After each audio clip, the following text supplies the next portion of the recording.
বিসমিল্লাহির রহমানির রহিম। যে যেখান থেকে আমার ভিডিওটি দেখছেন সবাইকে জানাই আমার আন্তরিক শুভেচ্ছা, সালাম, অভিনন্দন। আসসালামু আলাইকুম।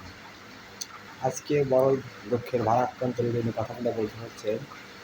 আজ দেখুন ইদানিং আমাদের গার্মেন্টস শিল্প বড় অস্থিরতা বিরাজ করছে। এ বিষয়ে নিয়ে কিছু কথা বলছি।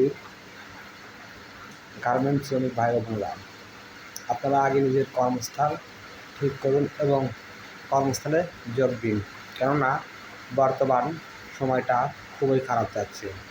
দেশের অর্থনীতিকে সচল রাখার জন্য আপনাদের গুরুত্বপূর্ণ ভূমিকা রয়েছে।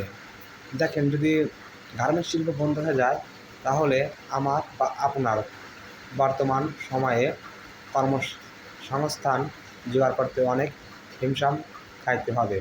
তাই বিশেষ করে আপনাদের যে দাবি দাবাগুলো আছে সেটার কর্তৃপক্ষকে জানান বা সরকারের কাছে এটা আপনাদের আবেদনগুলো পেশ করুন এবং যথাসম্ভব মালিক পক্ষের সাথে বসে আপনারা এটা সমাধান এবং মিটমাট করে নিন।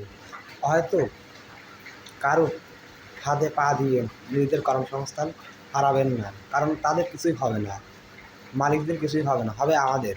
কেননা আমাদের কর্মসংস্থান চলে গেলে আমাদের উপরে অনেকেই নির্ভর করে আছেন।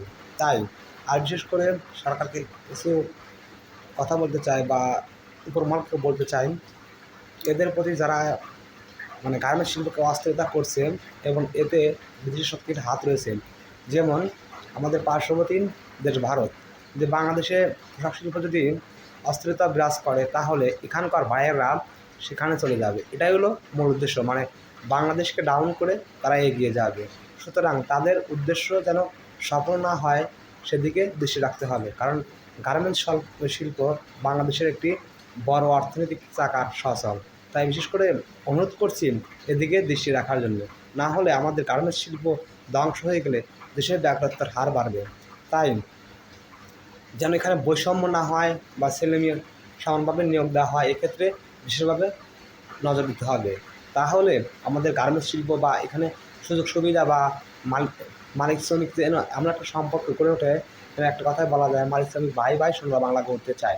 এভাবে শিল্পকে এগিয়ে নিতে হবে, না হলে বাহিরের শক্তি যেগুলো আছে এরা মাথা চালাতে উঠবে। আজকে আমাদের গার্মেন্টস শিল্প সুনামের সাথে সারা বহির্বিশ্বে রূপ নিয়েছে। তাই এই শিল্পকে বাঁচিয়ে রাখতে যথেষ্ট পরিমাণ তাদের প্রতি নজর দেওয়া উচিত।